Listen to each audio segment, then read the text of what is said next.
Hi, welcome back to Burning River Bushcraft. Today we're going to be carving and contouring a natural fork slingshot. So I've got a ton of slingshot videos on my channel, and one of my slingshot videos is about making a tree fork from a natural fork. So when I'm off in the woods, a lot of times I'll carry a saw with me, and if I see something that looks like a slingshot, I go ahead and cut it. These things work best when they're dried, so you don't want to necessarily go grab a green stick, a green fork, cut it down, put bands on, and let it go.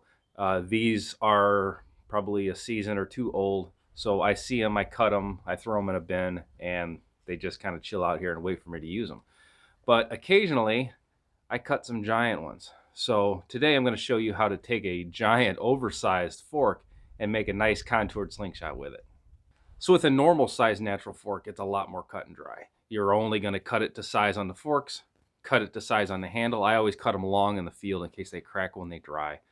And then you can leave them natural. You can just contour the ends a little bit so the bands don't rub.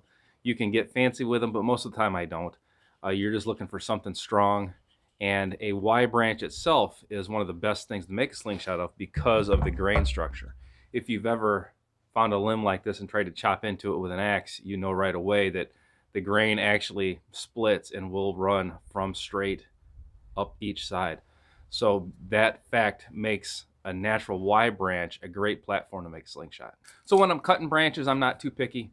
I've just got a collection here of ones that nobody's really wanted in the past. This one's not bad. So you can see in their current state, these are completely worthless. You know, unless you're Andre the Giant, you're not going to want to use this for a slingshot frame. I think I will take, let's see. I think I'll take this one because it's the worst. This is the biggest, ugliest one I got. We're going to be doing most of the work today using a farrier's rasp or a Shinto rasp. And we're going to be aggressively removing wood, similar to how you do if you make a self bow. So this is not green, this is seasoned. And here I have a farrier's rasp. This is one I use for bow making. And then Beaver Creek Woodcraft. Matt suggested I try the Shinto rasp. This is actually pretty cool. I've never used it for a slingshot yet, but it's pretty aggressive and it takes out wood very quickly. So the first thing I'm going to do is I'm going to decide which end is which. And you see it's got this natural contour with a palm swell. So I'm going to hold it in this orientation. And I'm going to go ahead and cut off the excess right now. So this would seem like it's probably a good grip, but you want to be much, much higher, and I'll contour that. So I'm going to give myself maybe a finger width from the fork, maybe a little bit more, maybe a finger and a half. I'm going to go ahead and cut this off the bottom right now.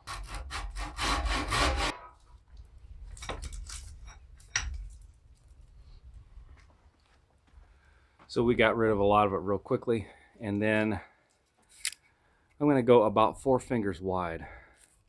Usually frames can get a little bit smaller than that with no real issue, but I try to make most of mine about 4 fingers to a skinny 4 fingers. I'm going to go ahead and nub the tops of these off, and that'll give us a little better idea of what we're working with.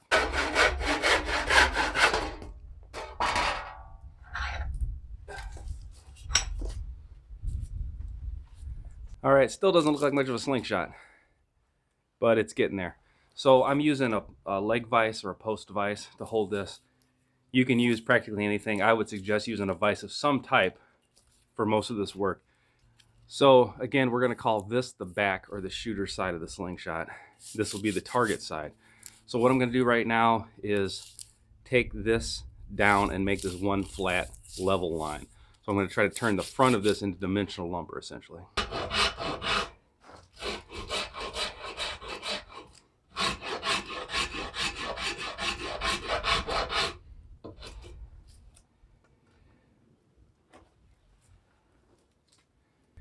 All right, so as you can see here, I've got it pretty flat. So the farrier's rasp just eats this stuff alive. So now that I've got one side flat, I'm gonna go ahead and work on the other. So I'm pretty parallel here. It's not perfect, but it's not too bad. So the top of this, the top of the frame itself, I'm gonna aim for maybe an inch, maybe 7/8 wide. So I'm gonna bring the unfinished, the shooter side of the slingshot in until I have 2 parallel lines. That's the 3/4 inch to 7/8 or an inch, whatever I feel like at the time. So right around here is where my Y is going to stop. So at this point, I want to have full width. That way I can make a palm swell. So I'm really only going to flatten from this side over.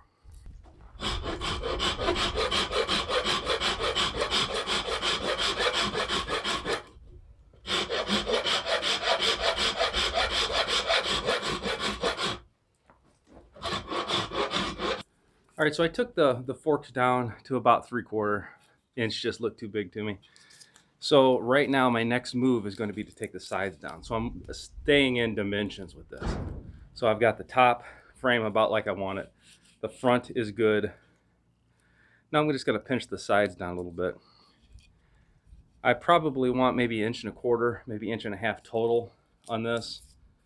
I might have to switch to a rounded rasp when I get up into this edge. But my next move, I'm going to flatten all this out and then go ahead and meet the contour.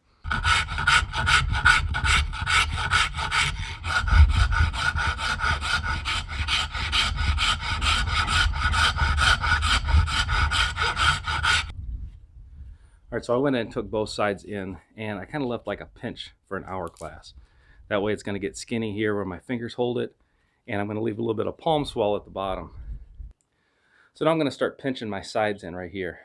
Now my bands are 7/8 inch wide, so 7/8 to 1 inch is about what I want.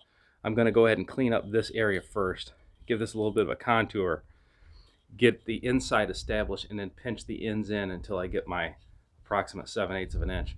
I'm going to have to switch tools here real soon. I'm going to have to get a rounded rasp to hit these edges.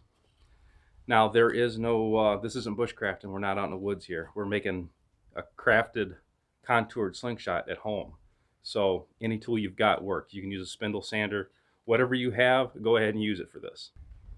Now some of this fine stuff down here, I'm going to go ahead and use my knife a little bit.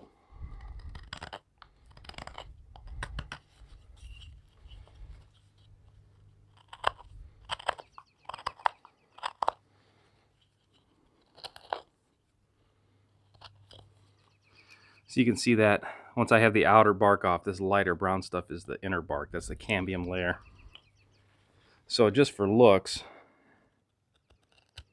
I'm going to go ahead and make sure all that's gone.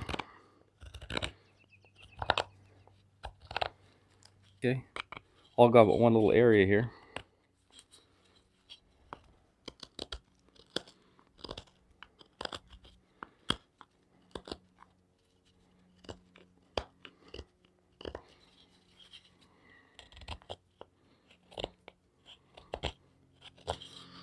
Something like this. And any cutting tool will work. You know, if a kid with a pocket knife or anything should be able to do this just fine. So I'm going to get my half round rasp and just give this an even contour. And then I'm going to go ahead and pinch these sides in flat. So between the Shinto and the Farrier's rasp that I have for bow making, this just eats this stuff up. It does a real good job. I switched over to a 4-in-1 hand. So this is half round in a flat metal file, half round in a flat wood rasp. It's not the best, but to get this in and get this contour right, I just had to open the sides up a little bit. So your fork is going to kind of depend on your tools. I don't have a full round rasp. That's probably something I need to add or look into adding. But this is pretty much done. I've still got some edges right here.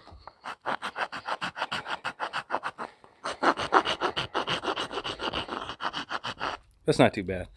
Now once we're getting to this step, you can shoot this thing in the rough. I usually do most of the time. I might try to finish this one out a little bit nicer. But at this point, you're going to want to go ahead and pad your jaws of your vise. This is a pretty old vise, so it's not that knurled. It's not going to mark the wood that bad.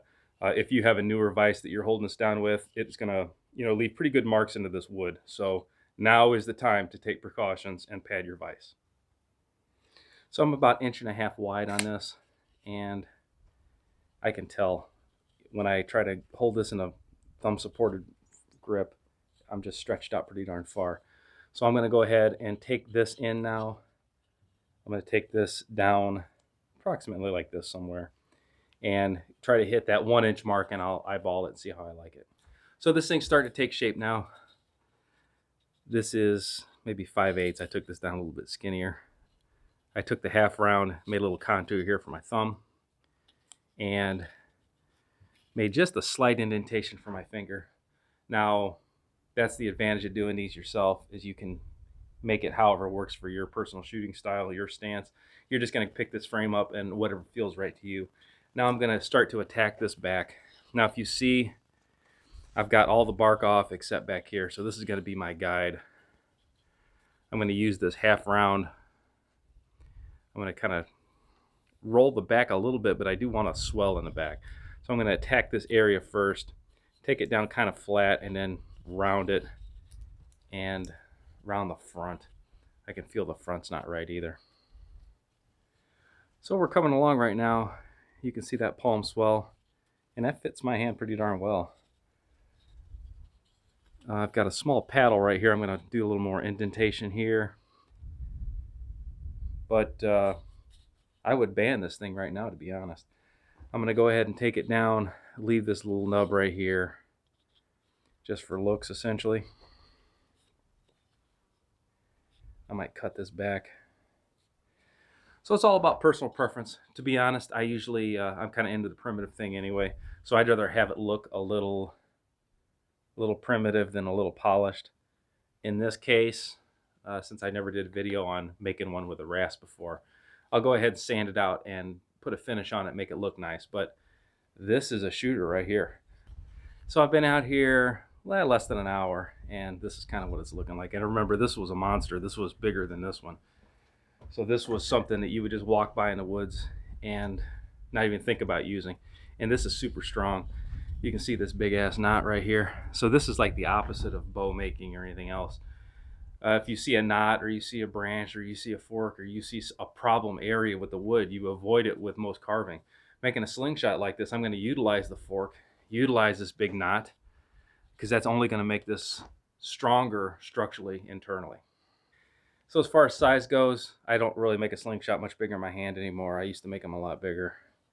And I'm a little skinny. A full 3 fingers across. And this is going to be over the top. So I'm not really launching through this fork. The over the top bands are flinging it over the top. I'd knock this edge off here. I knocked a little bit of this edge off here. I'm contoured pretty well. I've got a thumb scallop where my thumb hits. And where my front finger fits, instead of taking the half round and just making myself a groove, I made a groove the direction my finger lays. So if my finger lays at this angle, I put the rasp at the same angle and just went ahead and gave myself a little bit of index so I can feel it better. So right now, all the bark's off this. There's just a few spots of cambium inner bark left on it. I'm gonna go ahead and hit it with the sander. I thought about taking it inside and putting it on the belt sander. I would be done a lot quicker, but not everybody has that. You can finish this off by hand. All right, so just real quickly with that sander, I just did half of it so you can kind of see the difference. I don't know how well it's going to show up. Probably pretty well, I can see that. So the rasp leaves a rough grip, which I always kind of dug. I always like that for an outside slingshot. This is actually turning out really nice. I've never really took one through and finished it out as well as I'm able to. And this one's going to be a dandy. All right, so we're all done with the slingshot. I've got it all sanded down. I went and put just small grooves along the top. I scored them with my knife a little bit and just used the rasp since it was here. Now, I've already taken this further than I take most slingshots. So since I've got it in the white here, I've got a little bit of stain.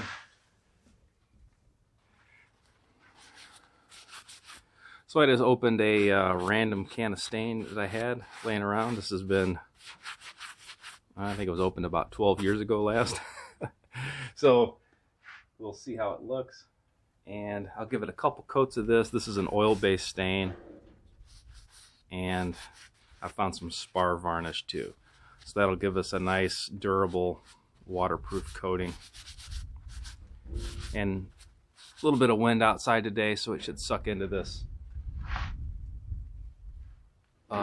wood fairly quickly, and I can get a couple coats of it. But it's looking good already.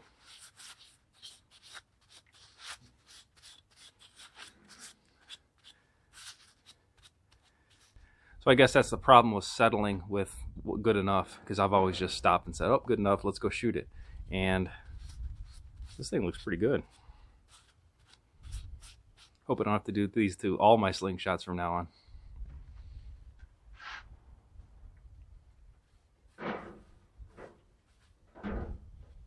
All right, so the natural fork slingshot is all dried up.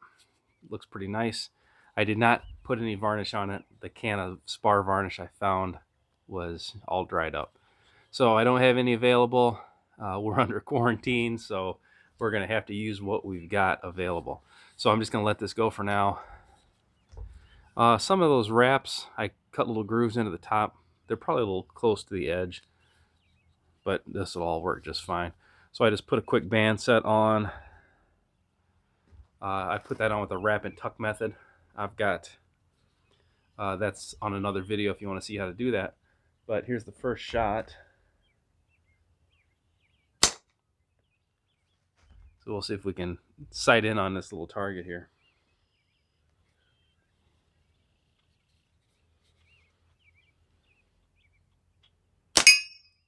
There we go. There we go. So, completely happy with it. This is super strong. This is like ridiculously strong compared to a normal tree fork that you're just going to grab and pull off, cut it down. Just the diameter of our base and the construction right here is just ridiculous.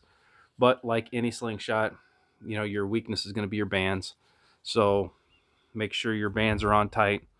If you have any fork hits, that's where you inadvertently tweak the pouch a little bit, and instead of going past the slingshot, you're actually hitting the slingshot. So if you were to hit the frame, it would be a pretty bad thing. So anytime you do that, you're causing a weakness. So just pick them up, inspect them when you're looking at them. If your kids don't look like they've used them in a while, pick them up, check the frame, check the rubber, you know, make sure everything's still flexing good. So if you enjoyed this video, go ahead and click subscribe, click like, ring the bell to be notified of my latest videos. Till next time, this has been Jamie Boggs with Burning River Bushcraft. See you soon.